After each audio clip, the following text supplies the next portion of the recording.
else is joining in. Thanks for everybody joining in on YouTube, on Facebook, on Instagram, on TikTok. Good to see everybody for this Wedding Wednesday. Nico, good to see you. Dia Couture, good to see you. I'm sorry, I know I mispronounced that. Uriel, good to see you. Good to see everybody here. Allison, good to see you. So today on Wedding Wednesday, we're going to talk about avoiding disaster, and I'm going to give you a little recap on what's been going on as we prepare for this wedding. Thanks for the hearts already. Thanks for sharing those. So we had a big week last week getting ready for the wedding, and today I'm going to talk about and share with you about avoiding disaster. Blessed by Kate, good to see you. Chase, good to see you. So last week it was a big week of making decisions, and last Wednesday we actually talked about making decisions and why it is just so important how you get to set your life based off of the decisions that you make. And really, when you come to the point in life where you want to see change, after a while you have to stop messing around. You have to make a choice. And so I was sharing last week how we went and we picked out flowers, and then that next day we went and picked out the cake. And so we were sitting there and we were sampling the cake and tasting the cake and the different icings. And we needed to make a decision, because even though there were all these choices in life, we're going to have lots of choices. There's lots of available options. We needed to make a decision. We needed to cut off all other possibilities and say, this is the one we're going with, because we're making a plan. We're setting our decisions are moving us toward this planned event. We have a certain time in our mind and we're moving towards that, and we need to make decisions, or else the moment's not going to be what we want it to be. It'll just end up being some situation, some experience that could have been better had we had planned for it. So we've been making decisions. And so on Saturday, we had another moment to go in and make decisions, because we were going to do our food tasting. So we went to the venue, and when we were there, they tell us all the different choices that we're going to have. And so they present us a plate with the different foods on it, and how the chef prepares the food and he decorates the plate. And so it was beautiful, really a beautiful experience. It was myself, my bride to be, my mom, her dad, and another friend of ours. And so we all went and we sat there. And my mom's a Hallmark mom, so she likes the Hallmark movies. And so she was like, this is just like Hallmark. We're doing Hallmark here and doing this wedding tasting. And so it was the first time I had done it. It was the first time she had done it. The first time any of us have ever done a wedding tasting like that. So we were having a new experience, having a new moment, because we were making a decision. And so they prepare the food and they're bringing the food out and it looks beautiful and we're tasting it. And so they give us this one tray and there's chicken and it's wrapped in spinach, and then another portion of it, they had salmon with this really nice glaze on it, and mashed potatoes, and they had carrots, and they were so perfectly set up on the plate. And so it's beautiful. String beans, everything is just looking marvelous. So we have it. We're all talking about the food, what we feel about it, what we think about it, our experience with it, the taste, and we're giving our feedback, and we enjoyed it, right? So we go through that. And then the next entree they prepared for us was a steak. And so they did steak. And when they prepared the steak, it was like, I don't know, like medium well, maybe. I don't even know if it was medium well, but it was pink on the inside. And they let us know this is about like normally the way that we prepare the steak, and this is how we prepare it for just the masses. But if the groom and the bridal party, they want something different, we can do that.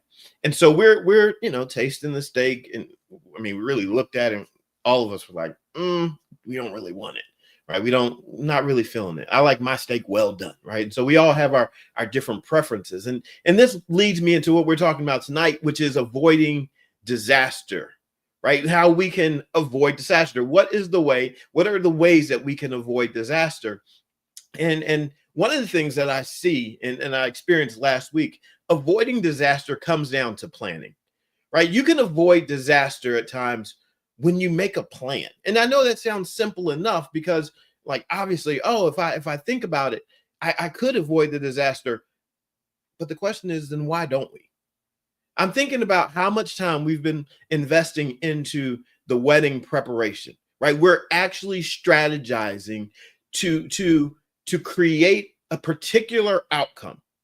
We're going through the process and thinking through our choices because we know our choices are going to impact this final experience that we're creating. And the thing about this that is just so common sense really is that we go through this, all of us go through this each and every day. But most of the time we go through kind of carefree and maybe even careless where we're not strategizing and we're not planning. We're not taking into consideration what this action is going to mean for our future. And then we wonder why our lives are in this state of disaster. When was the last time you really sat and thought about the people that you're in relationship with most often? Have you really sat and just considered the impact of those people being in your life, close to you, you spending a lot of time with them? Have you really ever thought about, when was the last time you thought about how much that's impacting the direction your life is going in? Right? You want to be, let's just say for me, right? I want to be married, going to be married.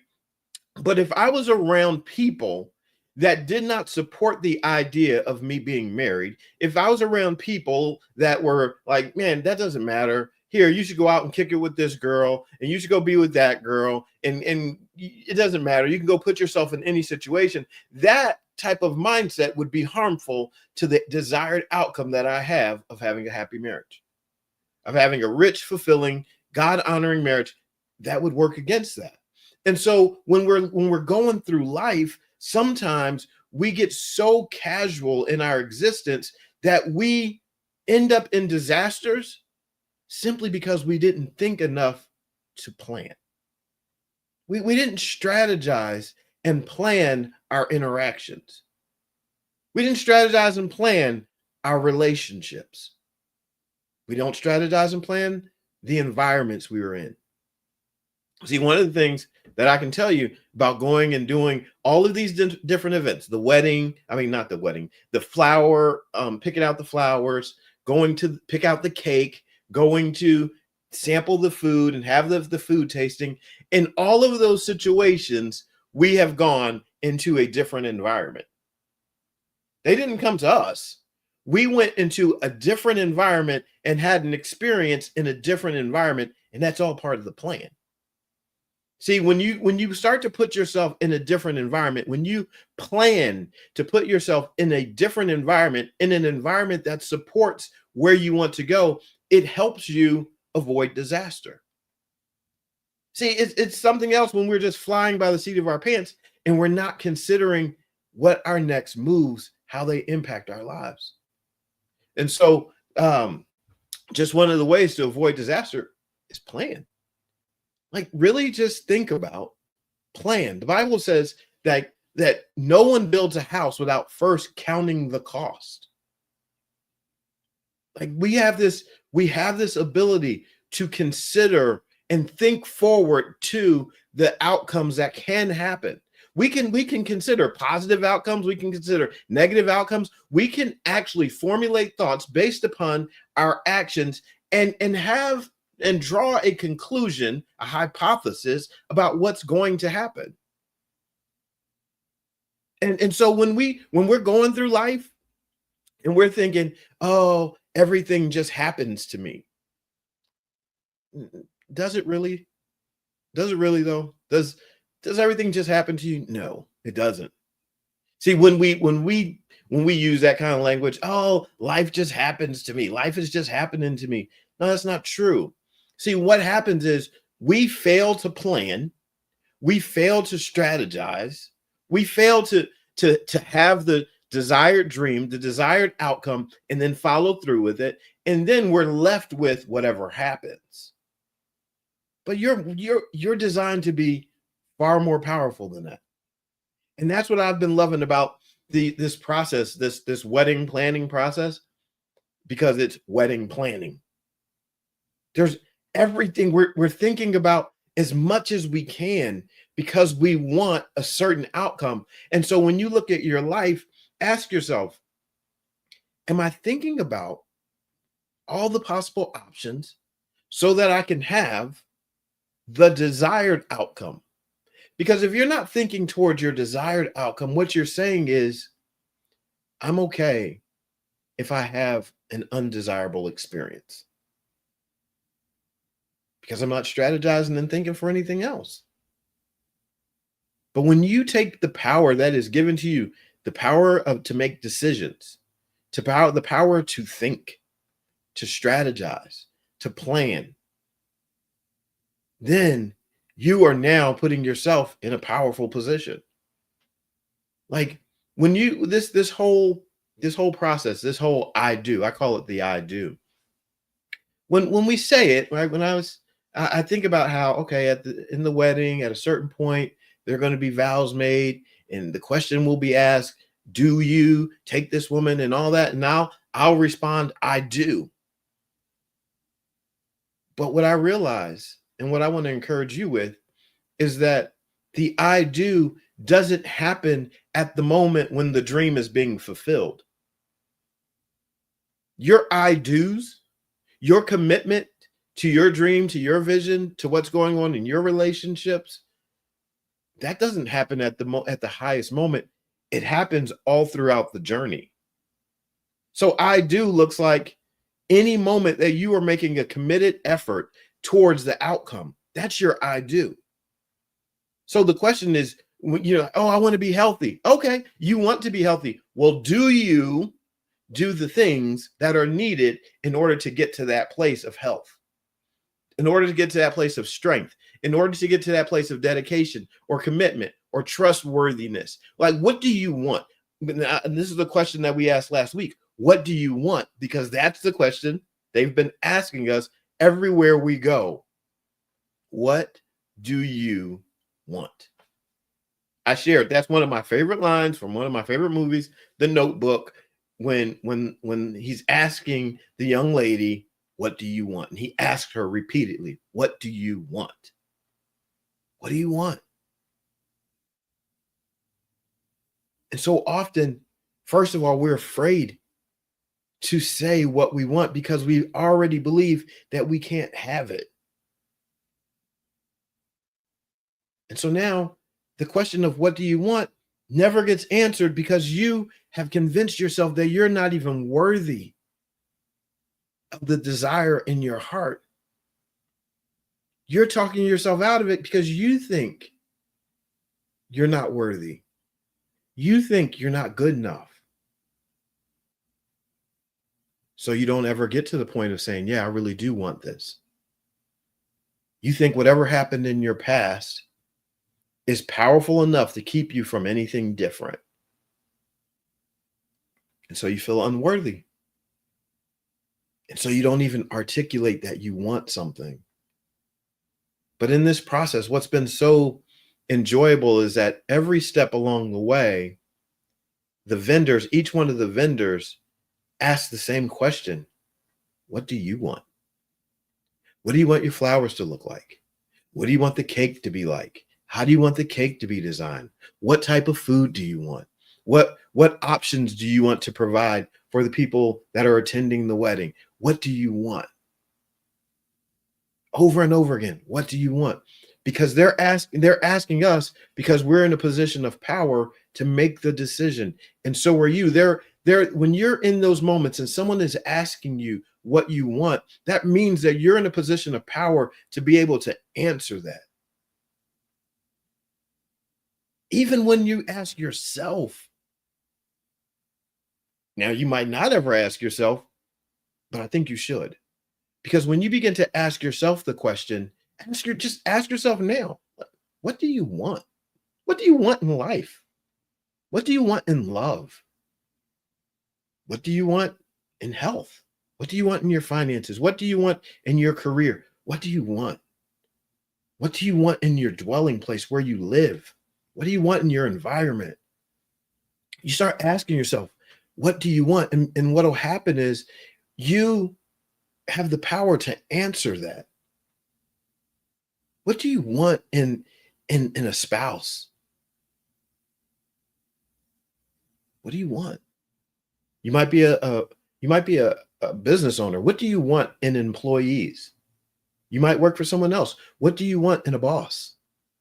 And you just begin asking yourself, because the more honest you can be with your answer, then what happens is it starts to lead you in a direction. It starts to give you focus because you're no longer lying to yourself. And that's one of the worst things that we can do, is lie to ourselves about our own desires, because no one else knows. Like, no one else knows what you want. And when you lie to yourself, you're robbing the one person that actually has something to do, that can do something about it. You're lying to that one person. So then guess what happens? We don't do something about it. But what if you saw yourself in the dream, the aspiration, the vision that you have? What if you saw yourself worthy? And then you ask yourself, what do you want? What if the idea you had in your mind, the one that makes you so happy, the one that stirs your heart and moves you, what if you actually believed that you were worthy of that? And then you ask yourself, do you want that? What do you want? Do you want this situation that you're in, or do you want the dream? Because here's the deal. The dream that you have is always going to be in conflict with your reality. It's always going to be in conflict with your current reality. That's why it's a dream. That's why it's a vision. No one's sitting there envisioning the moment that they're sitting in, because like, you already dreamed it, right? So if whatever this moment is for you, you're not going to dream about this moment because you're in this moment. So now you're in this present moment, and you begin to think about, dream about, aspire towards something greater, because you're saying, while this might be fantastic, I see something greater. So now you've created conflict simply by the fact that you are dreaming, simply by the fact that you are envisioning something greater. You've now created conflict, because the greater thing is in conflict with the right now thing. It's that space in between is the tension of process, where you're thinking, oh, it looks so hard to get there. It's such a journey to get there. The process is so challenging to get there. But the thought, you already had the thought. Your thought already put you there. See, here's the reality. While today is April 23rd, I'm thinking out into the future towards the wedding. I took a drive the other night. I got in the car the other night, and I took a drive, and I had music that I was assembling, because I'm strategizing and thinking about the ceremony. And so I wanted to hear the music. I didn't want to just hear it. Like, I didn't want to just turn on the radio in the house. You know, when you're in your car, the car is different. So I go and I get in my car, and I take, I have my playlist of music, and I can turn it up, and I can feel the bass. And I wanted to hear the words, but I wanted to feel the bass. And so I'm driving, and I'm listening, and the person's singing, and I'm feeling the drums, and I'm feeling the bass.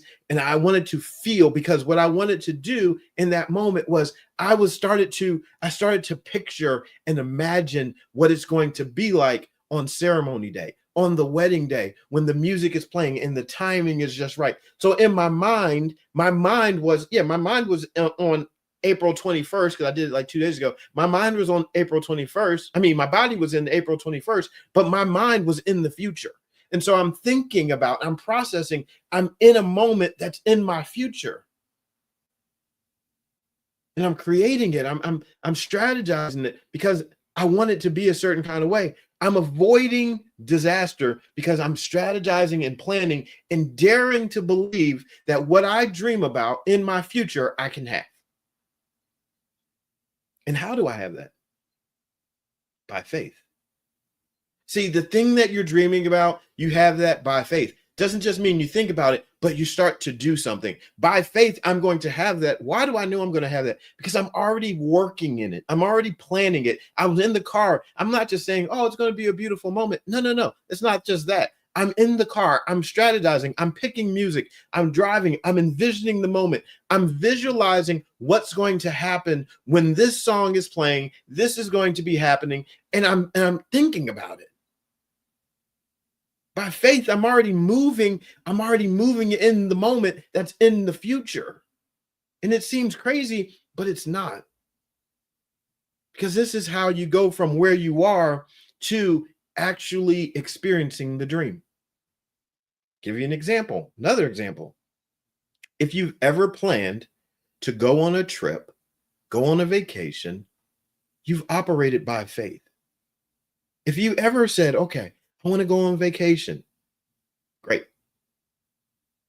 Then you get on the computer, you start looking towards, all right, where do I want to go? And you start finding places, and then you start planning, and then you book a ticket, and then you book a hotel room, and then you start doing things, you start packing a bag, all because by faith you believe you're going to be in that moment. So you're doing all these actions by faith. You said, by faith, I've already claimed the vision that I have for my life. So by faith, I'm packing a bag because I believe that when I get on the plane is going to make it to that place. So by faith, I'm moving. See, we're like, oh, I'm waiting on God. No, you're not. No, you're not. Sometimes people say that because that's the excuse for not taking action. And you can tell it is because try to apply that somewhere else. If I said, oh, I'm getting married in the summer and I'm just going to wait on God, what does that even mean? Waiting on God to do what? God's not going to pick the flowers. God's not picking the cake. God's not going to pick the menu for the wedding.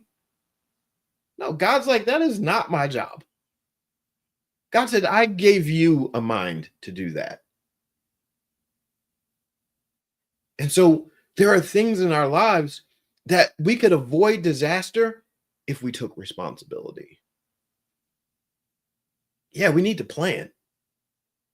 Yeah, we need to take action by faith. That's how we're going to have it. Faith without works is dead. So your faith needs work. You need to do something too. You at least need to show up at the airport to get on the plane. Like there's something by faith you need to do. You need to take action because it's your responsibility. God said, I gave you the dream, but you need to do something with that. You know what I think? One of the men that has been like very impactful in my life is, his name is Miles Monroe. And one time he was teaching and he said this. He said, God never made a table. God gave trees. God gave wood. See, like that think about that. Like God doesn't make tables. God gives you wood. God gives you trees. And then people will chop down a tree and they'll make a table. See, it's up to you to do something with what's been given to you. By faith, you chop down the tree, you learn how to put it together to make a table. You're so often we're waiting. We're doing all this waiting for something to happen, waiting for our business to take off, waiting for the book to get written. Just, wait until my podcast comes out. Well, when's it coming out? When are you going to do it? Oh, one day I want to get married. Well, when? Put it on the calendar. It might not happen on that date, but how about you have so much faith that you start dating your desires?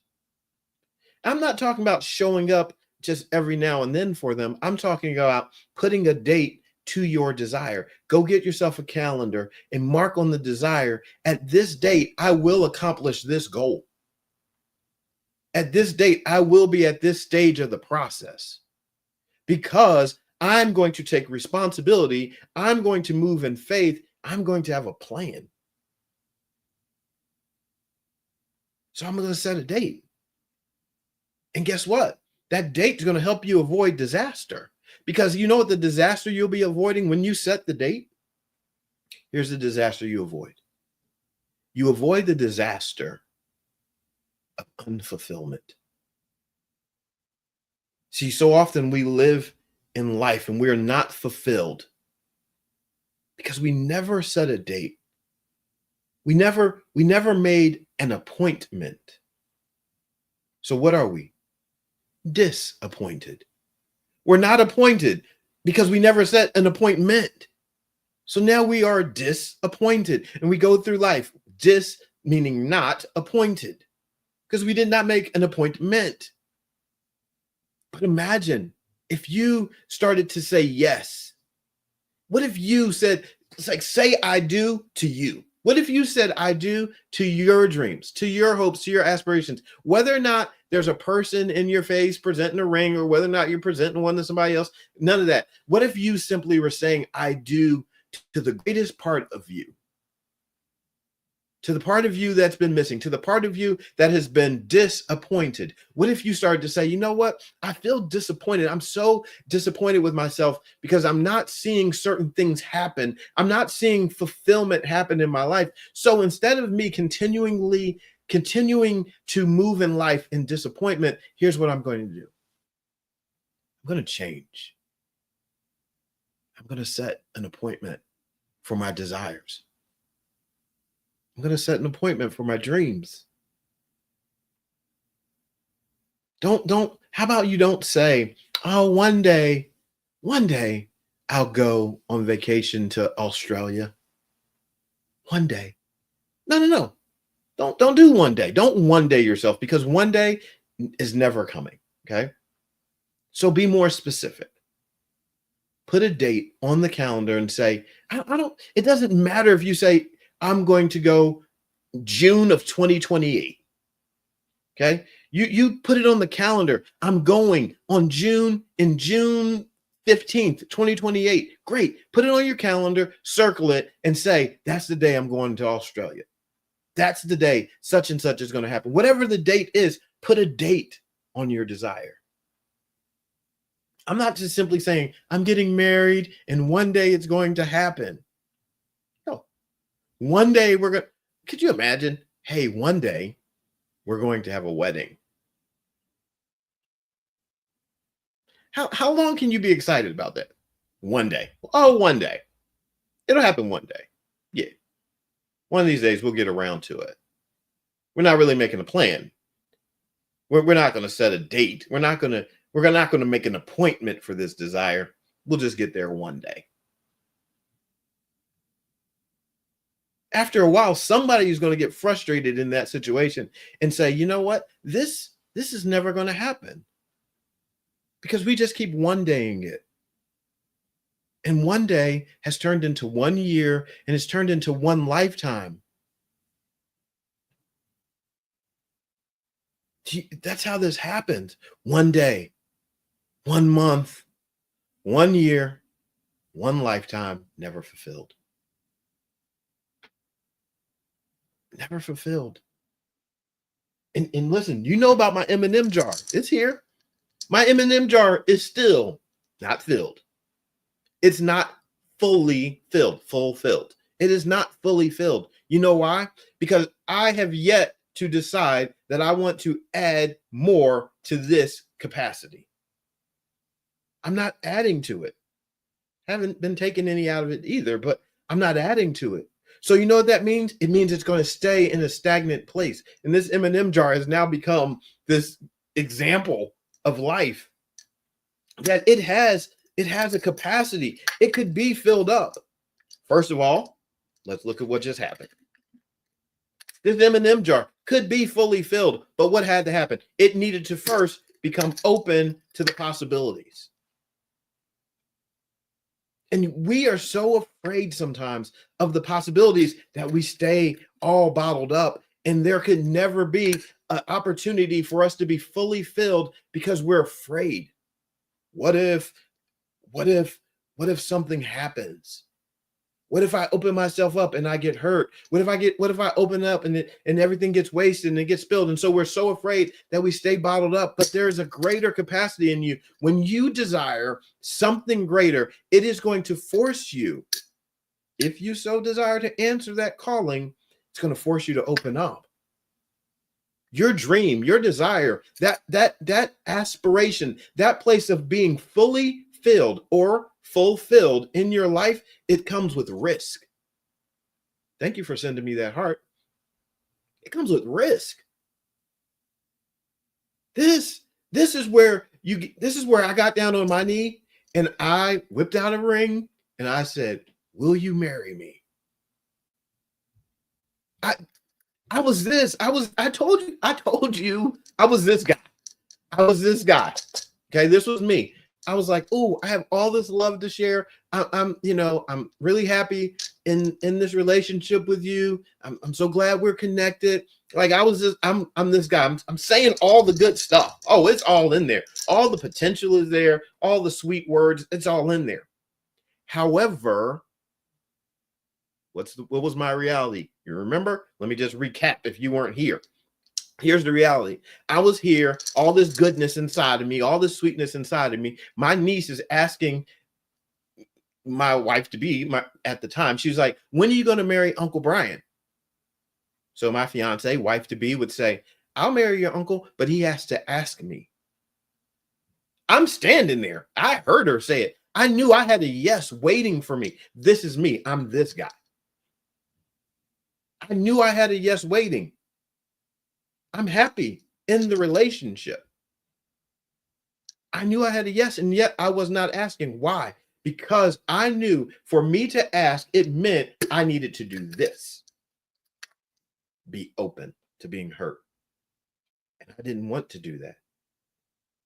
See, what I realized on one given day, I had become the not committed guy. I become the guy that, oh, it was a pleasure to be with. It's great to be with you. But I was a not committed guy because I was afraid of getting hurt. And what I was saying, and the reason why I was not opening up was because I was afraid that the situations of the past would happen again. That I was hurt before, I'll be hurt again. That things did not work out before, they won't work out again. I've been heartbroken and I did not like that. I felt like a wounded, dying lion. I was like, I don't want that. That's too much risk. I don't want to put my heart in that situation. I did not want that. I enjoyed the experience, but I was not opening up. But I was talking to you all. We were talking about faith. We were talking about taking risks. We were talking about growing, going to the next level, rising in love. And so here I am. I'm sharing with you. I'm sharing with you. And after one of these times of me sharing, it hit me. You're this dude. You've become the non-committed guy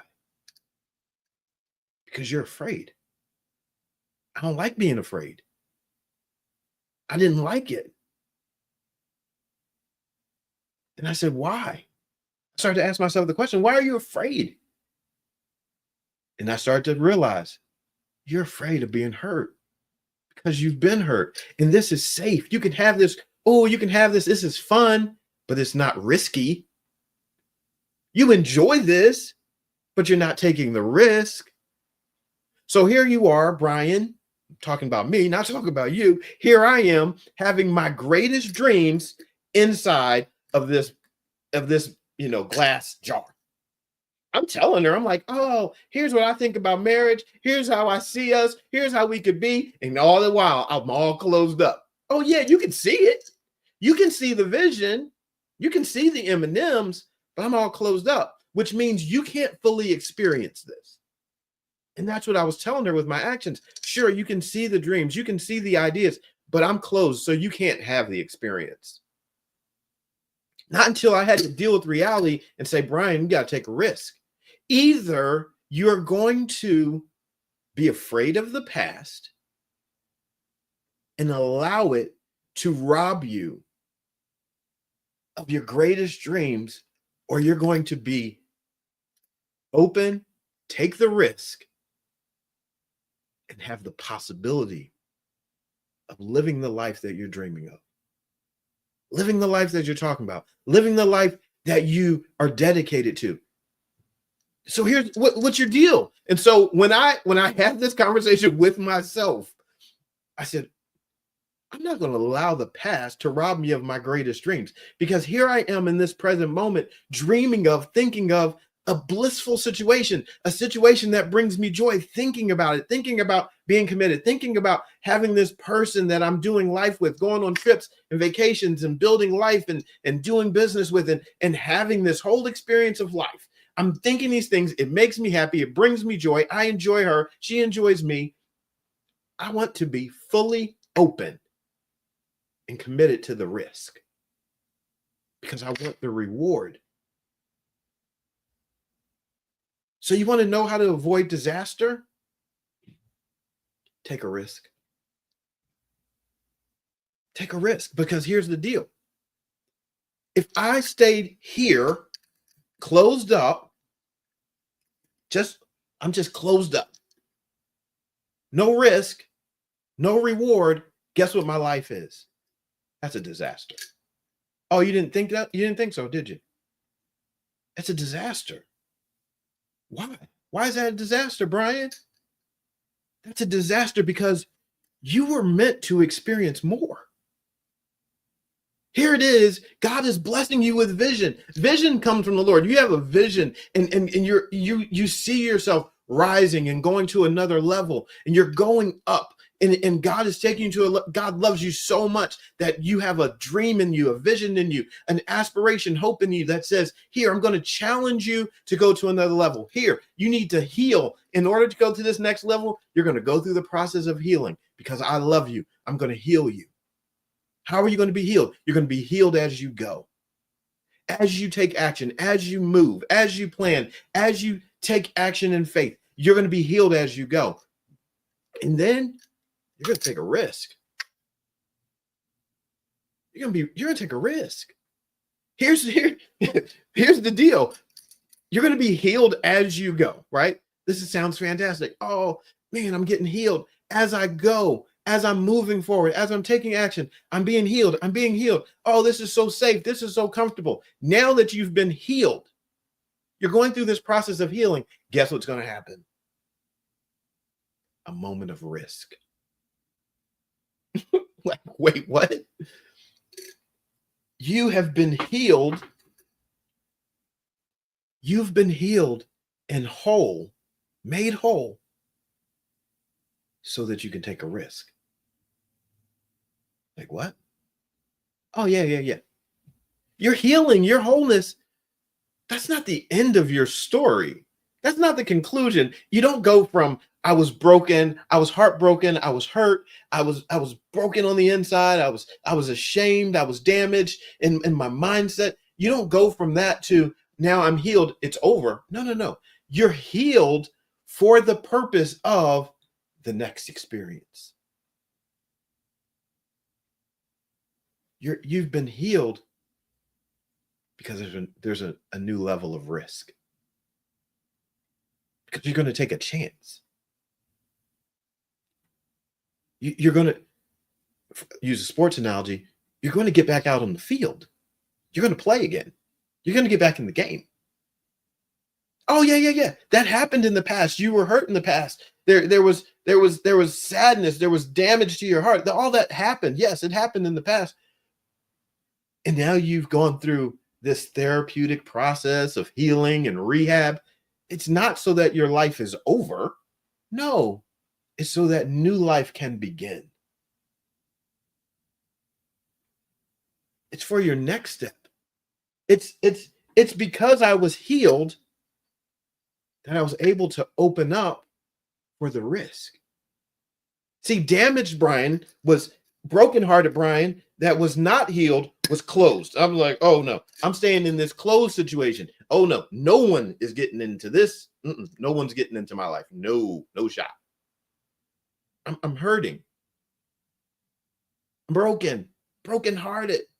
No one's getting in. But the healing says, oh, like there's so many ways to look at it. So I'm there, right? I'm brokenhearted over there by myself, wanting to be isolated. And then someone touches my life. Well, that's a part of the healing process, because before I was brokenhearted, I was over there, I was by myself. I wanted to be isolated. I did not want anyone in my space. I didn't want anyone touching my life. No, I'm not letting you in. But then someone touches my life. Oh man, okay, that was risky. That was risky. That was a level of risk. Now someone's touching my life. And now what's the deal? Someone's touching my life. What can they do? Oh, what if they drop it? What if they're careless with their hands touching my life? I could end up hurt again. So this was a level of uncertainty. but I'm there. Now, obviously, the jar can't get out of my hand, right? But if the jar was personified, and the jar might have said, no, put me down. I'm not ready. Yeah, I'm not letting you touch my life. But so I'm letting someone touch my life. And then, they're in your life and they're touching your life and you're starting to feel safe. And you're like, oh, I'm comfortable. I'm good. I'm comfortable in this space together. All right, cool. Now here's the next part. Now I'm talking about my bride to be. She's touching my life. I'm feeling safe. What does she do? She's not content. No. Why? Because she sees the M&Ms in my life. And she's like, I like M&Ms. So what does she do next? She goes for the latch. She's like, I'm going in deeper. I'm holding him, touching his life. I'm connected with him. I'm close. He's allowing me to touch him.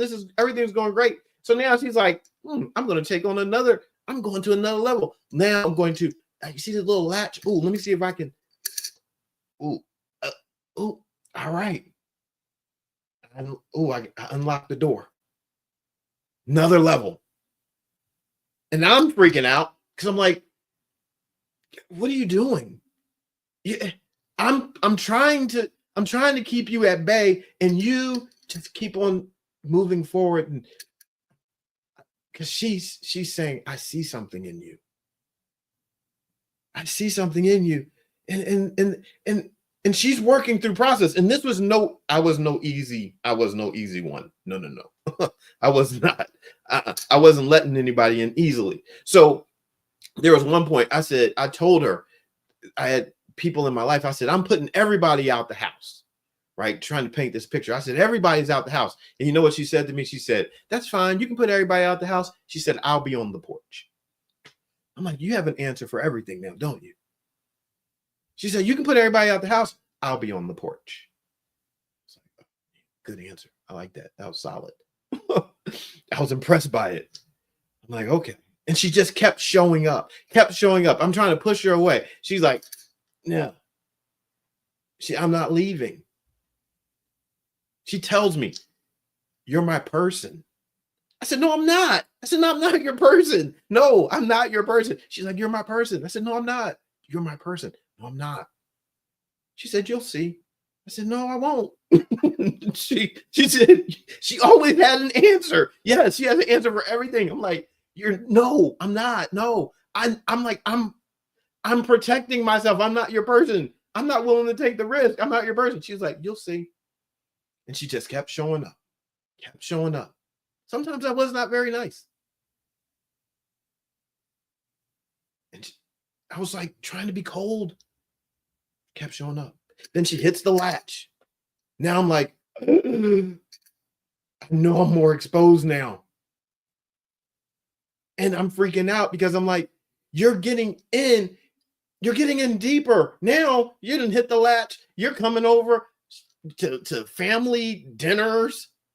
We did Thanksgiving, went with my family to Thanksgiving. I'm like, wait, what's happening? What is happening here? You keep getting in deeper and deeper. We went on like this church trip. She went on the trip. I'm like, what is going on? What is going on? Yes, vulnerability. That's the word. I'm becoming more and more vulnerable because she keeps going through this process. She just keeps showing up. And then she puts me in a situation where there's a greater risk. I'm taking a greater risk. But what am I finding out as I'm taking this greater risk? I'm finding out that I'm being healed as I go. Because before I wanted to be isolated. And then I was cool being touched and my life being touched. But then she's like, well, now we're going to open up this door. And I'm like, oh, but I'm still here because somehow I feel safe. You just keep on being faithful and feel safe. Then it's like, all right. Yeah. But this part, when I started becoming open, there were some parts that I told her, I said, listen, I told her after the fact, this part I had to do. Like she might have unlocked but this part I had to do. When I took the lid off, when I was like, I'm open, that was because I realized that I was not being committed.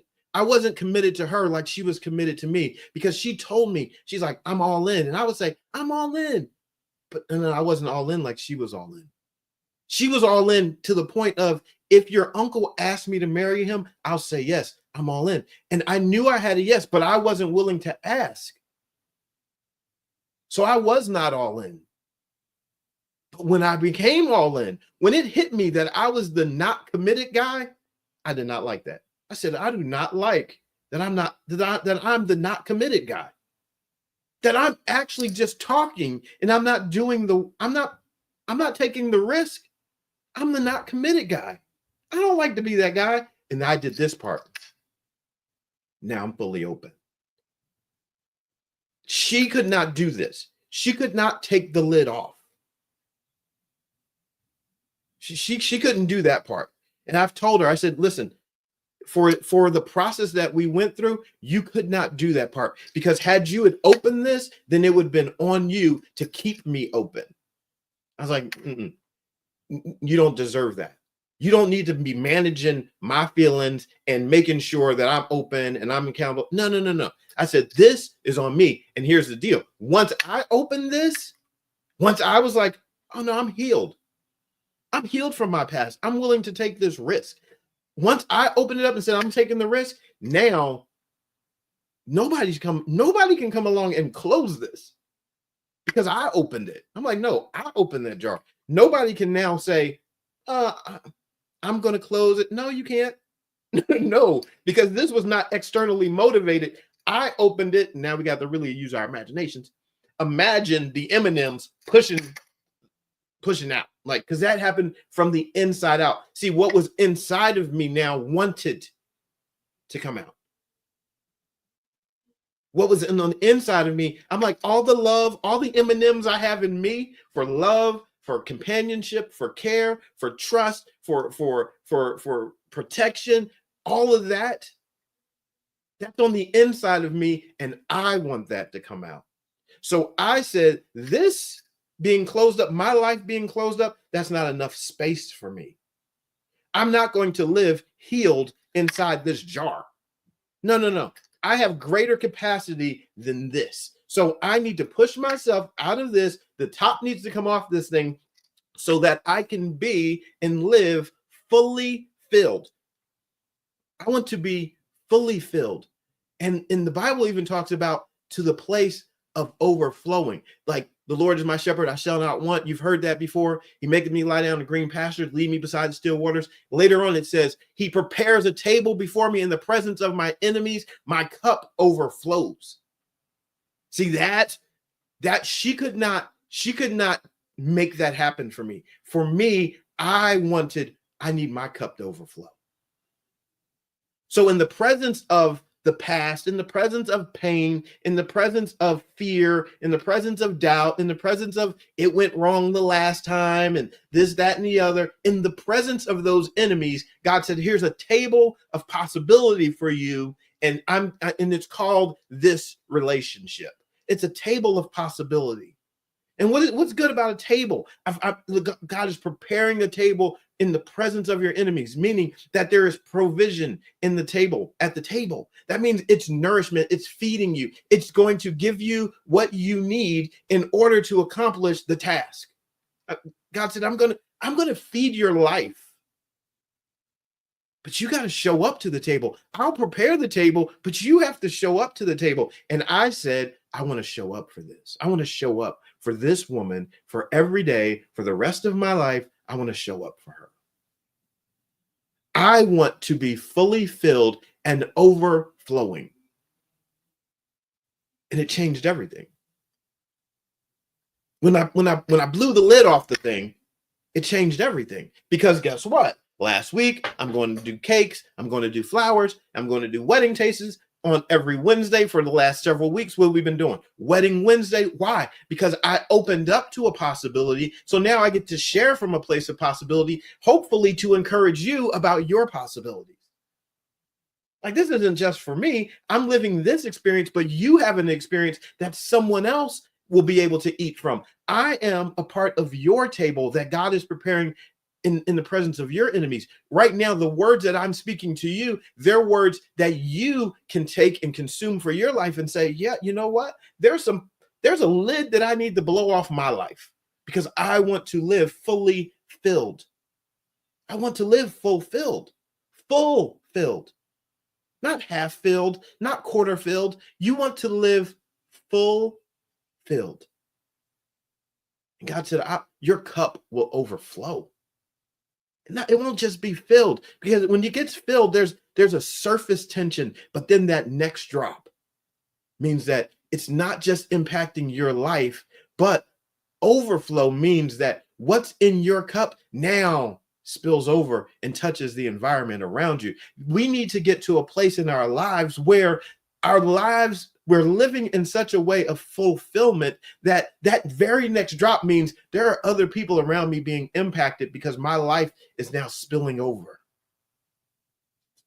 There needs to be joy from your life that spills over. Love from your life that spills over. Hope from your life that spills over. Encouragement, healing, faith from your life that spills over. It's not just for you. It's meant to spill over. And so, like, this is the spillover. This is being honest, being able to say, hey, this is my process. This is what I was going through. I was closed up and bottled up. But the process of being healed as you go is real. And along the way, you're taking risk. And then at a certain point, you're going to be risking everything. It's okay. It's not scary. You're risking everything because the reward is worth everything. Like we just passed out of Easter season and resurrection, and people, were celebrating Jesus because Jesus paid it all. He risked everything. He's like, I'm going to the cross. I'm going to risk it all. Risk reward. He's like, why? Because I want it all. So the risk is, I'm like, I got down on my knee. I opened up a ring box. I'm like, I'm risking it all. Here it is. Take the big risk. Will you marry me? Big risk, but big reward. Because when she said, are you for real? For real? If you don't know the story, this is how she responded, because I was talking and I was saying all kinds of sweet things and boom, boom, boom, boom, boom. I was just, waxing poetic. I get down and I had not yet pulled out the ring box. So she's looking at me and she's like, are you for real? Because she asked me, she said, are you for real? Because I hadn't pulled out the ring yet, but I'm down and it was in my pocket. So I reach in my pocket and I pull it out and I open it. And she's like, and I asked her, will you marry me? And she said, for real? For real? For real? And I said, yeah, I'm for real. And she says, I will.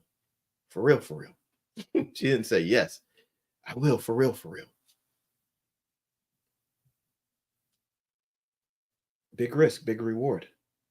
But the moment only happens because along the way, you will take other risk.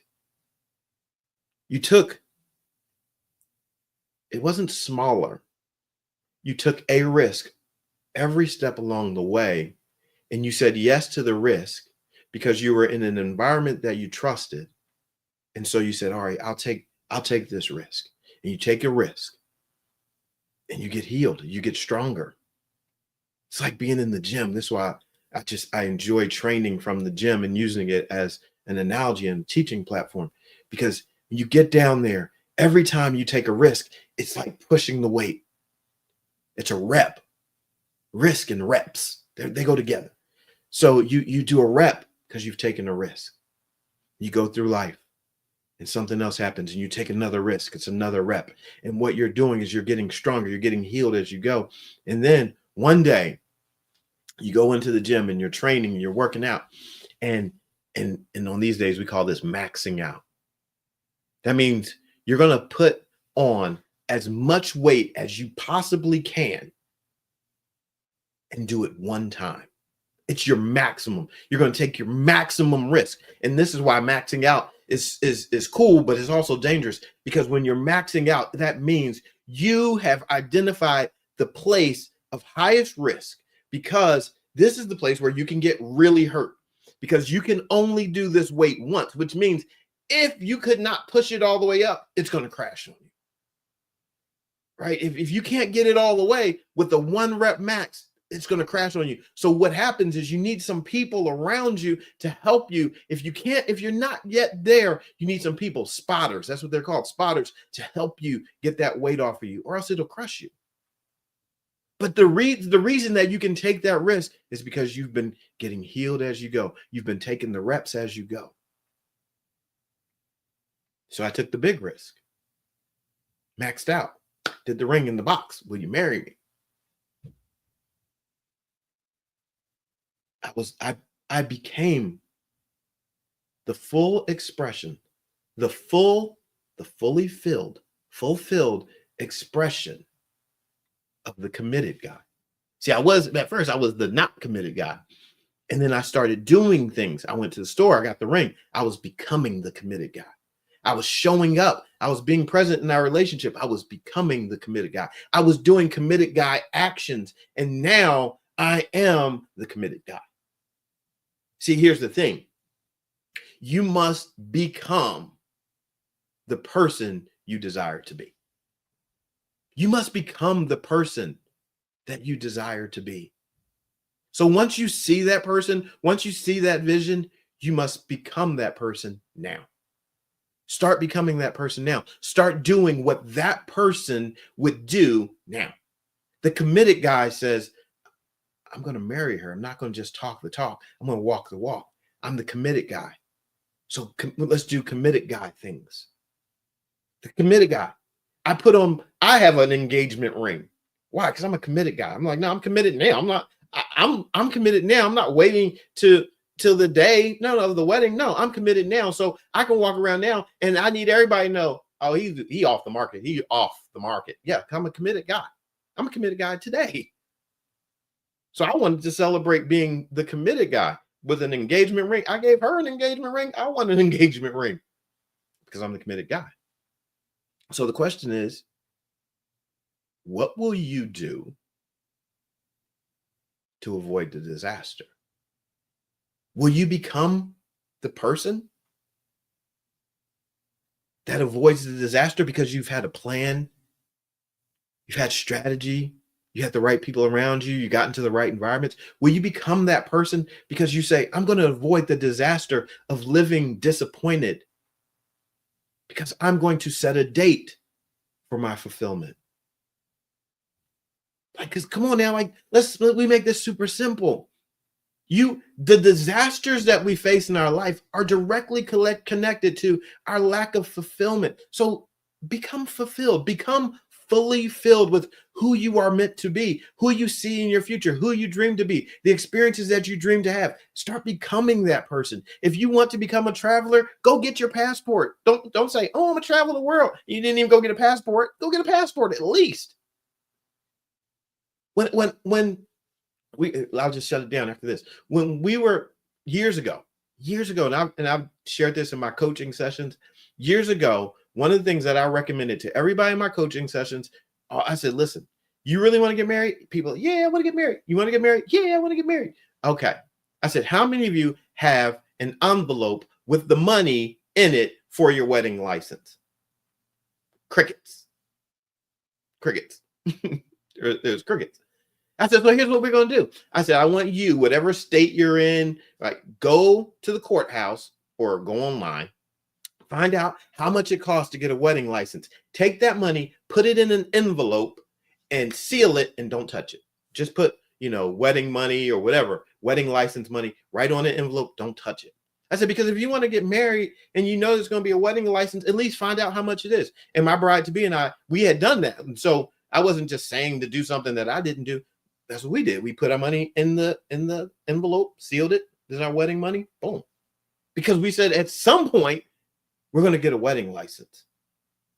Again, we were becoming the married couple that we wanted to be because we were saying, look, we're going to put aside resources for that at least. At least. We got to at least have that. We're going to be married. We're going to at least need the wedding license. Okay, cool. Let's put aside the money for it. So again, as we wrap it up, you must become the person that you desire to become. And I know that sounds strange. Like, what are you talking about? Once you envision your fully filled, overflowing self, once you can envision that person, once you see the experiences that person's having, then you take the vision of that person that is in your future and you bring them back to this moment, because your mind is taking you into the future. Your mind is taking you into the future, and then you're going to bring the future back to your present, and then you're going to say, now I've seen you in the future, and you look much better than you look right now, but I've seen you in the future. This is how we must start acting.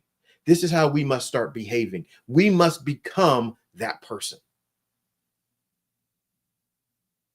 You see yourself in the future. Oh, I'm a business owner in the future. Become a business owner now. I see myself in the future. I'm a parent in the future. Great, become a parent now. I see myself in the future. I'm a wife in the future. Great, become a wife now. If you see yourself as a wife in the future, don't be a girlfriend now. They don't go together. They don't go together. Don't let somebody trick you and believe in that.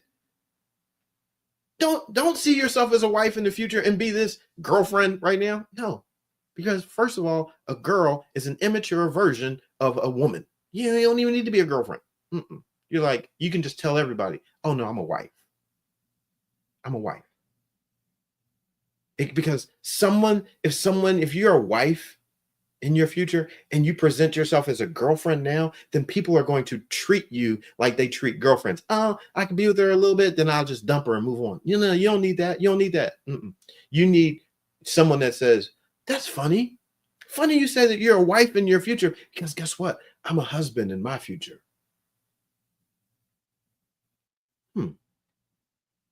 Conversation changes.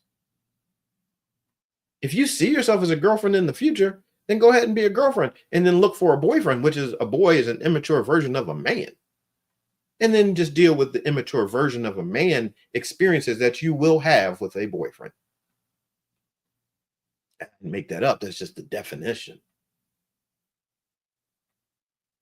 Whatever you see in your future, become that today. Commit to becoming that person today. And here's what it's going to do. You will avoid disaster. Because if you see yourself as a wife and you don't become that because you never became that, it'll be a disaster for you. Because your heart, there's something in your heart that wanted that. It would be a disaster for me to not be a husband because my heart desired that. No one made me want to be a husband. I wanted that. And it would have been a disaster for me not to become that, because I believe the best of me will be experienced in part because of that. So what you dream, your aspiration of, what do we call it? An aspiration of actionable appeal. The thing that you see, that dream that you see that is so good that it moves you into action, you need to move into action on that and become the person that is fully fulfilled. In your life, you'll avoid disaster. Let's pray. Father, thank you for this day that you have made for us to rejoice and be glad. And thank you for the opportunity to share on this Wedding Wednesday this message that I pray was encouragement to someone. I pray that someone's life was blessed today, that someone hears differently fulfillment, what it looks like, that someone looks at disaster differently and realizes that that dream, that desire that you have placed in their heart is for their good. And you will work things together for their good because they're called according to your purpose. And you want them to press toward that mark for that higher calling, for that prize. You want us to move and rise in love with you, with our assignment in life, with our connections to other people. You want that for us. And so today I pray that someone's mind has been shifted. Someone sees the reason why they must become the person that they see in their future.